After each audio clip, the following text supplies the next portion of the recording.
Welcome to question number 41. So now we're going to be going through question 41 to 45. So what are HTML semantic elements?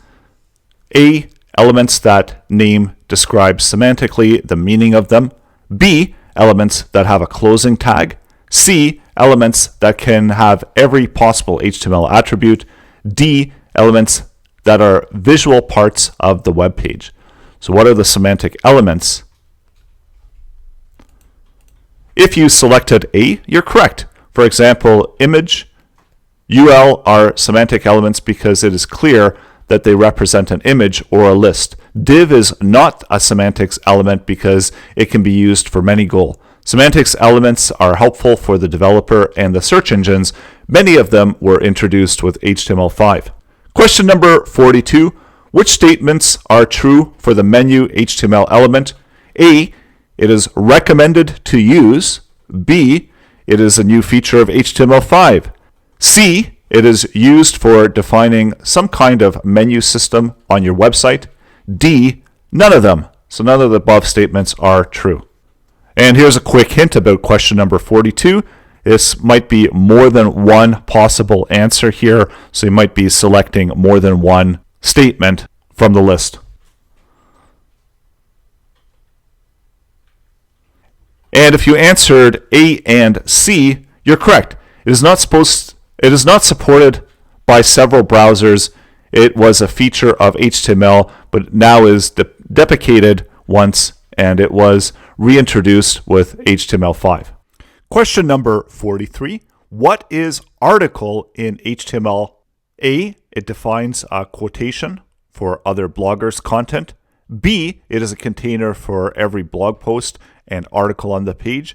C, it is a container for single blog posts and articles. So what does the article element in HTML represent? A, B, or C? And the correct answer for question 43 is C. The article semantics HTML element represents single article or post in the document. It was introduced with HTML5. Question number 44. What is the section HTML5 element?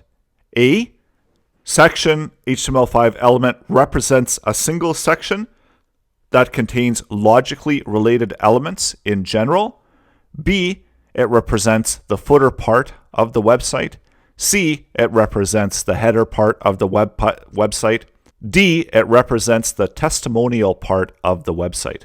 So what does the section HTML element represent? If you selected A, you're correct. The section semantics HTML element represents a single section that contains logically related elements. It was introduced with HTML5. Question number 45. What is the difference between the footer and the nav semantics HTML5 elements?